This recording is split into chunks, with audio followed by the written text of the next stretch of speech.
how surreal is it to watch a debate in which the fact that the former president of the United States faces multiple felony charges. He's been accused by the federal government of violating the Espionage Act, absconding with war documents. He's facing racketeering charges in Georgia.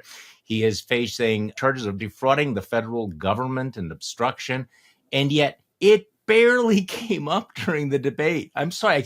I keep coming back to all of this, that we need to step back and go, hey, we're not the crazy ones. This is a bizarre moment we're living through.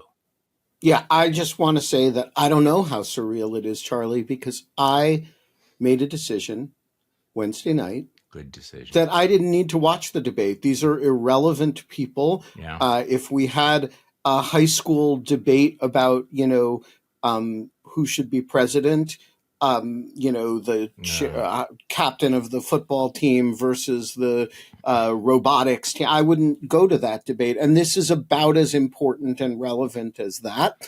I will start following the Republican primary the day that Donald Trump either drops dead or withdraws from it. Until then, show me a poll in which somebody is within 20 points of him. Maybe I'll pay attention. But I don't know how surreal it was because I was blissfully not watching it. Well, but everything is surreal. I mean, the fact that he's gets 60% of the Republican vote during all of this, during all of the actual Trump trial. I mean, I think there were people who believe, well, when the actual trials begin, when people actually see him, when he takes a stand, and America gets to see, the lizard brain in full blustering. So let's just start there. Should we just start with rather remarkable moment? I know it's Friday, but this was this week that Donald Trump actually did something that a lot of people thought he would never do. He took the stand, testified under oath, and put on a Trumpian performance. So give me your read of how that went, what you saw. Yeah, so it was, first of all, pretty dramatic in the sense that he, was uncareful. People like to say that when Trump actually testifies, he's careful with what he says. Mm-hmm. He was not careful with what he says. He admitted that he basically was quite aware of and quite involved in the valuation process and directed it, which is I think a very damaging admission for his fraud defense. He also attacked the judge, which I'm not allowed to give anybody legal advice, strangers. When you're in front of a judge who's going to decide whether you get to, how much money you owe in fines, and don't attack the judge. It's bad. It's a bad move. There are no good arguments for it.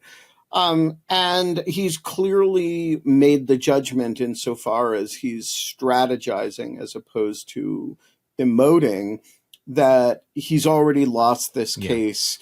The show is more valuable for him than any marginal value or damage that he could do to himself.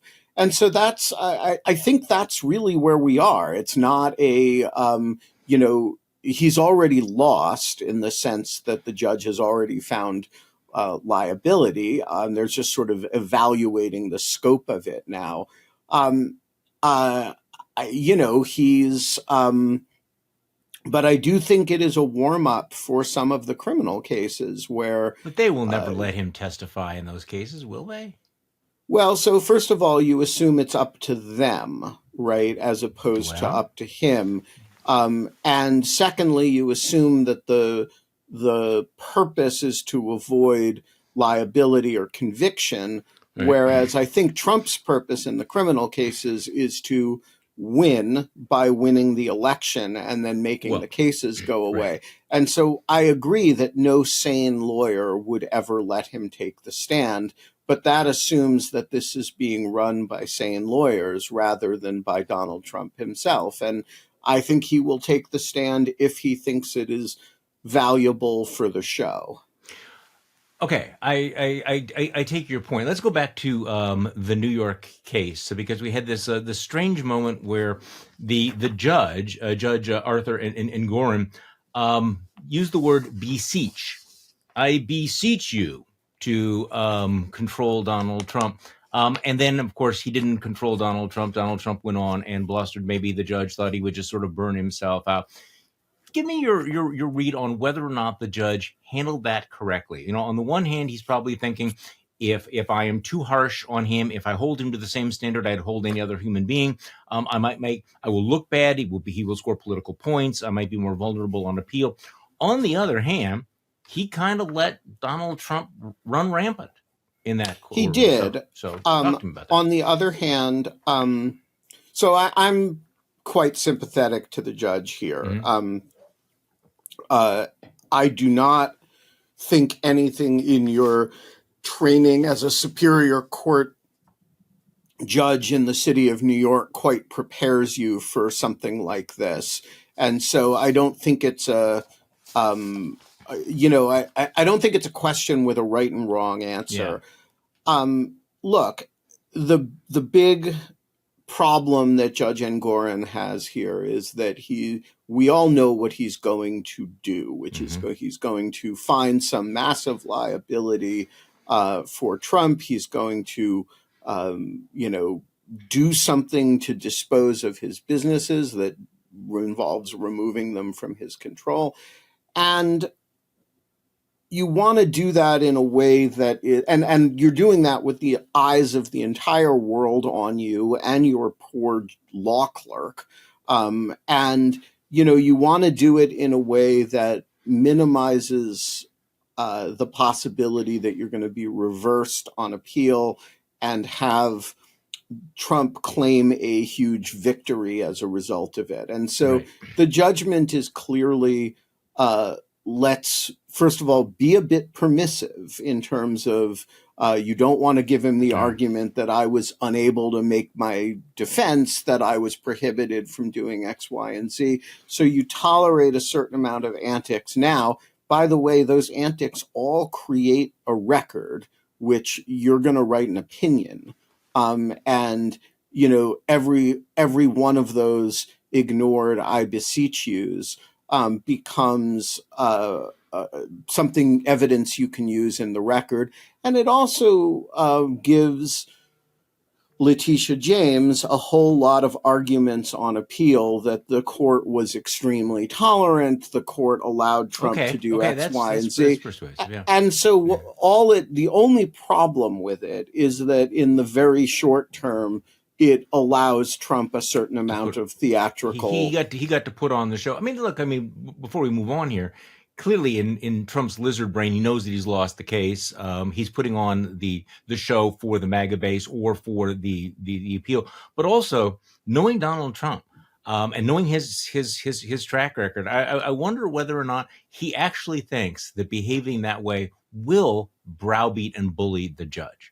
Because in the past, it's worked. If you push back, he's seen people cave in.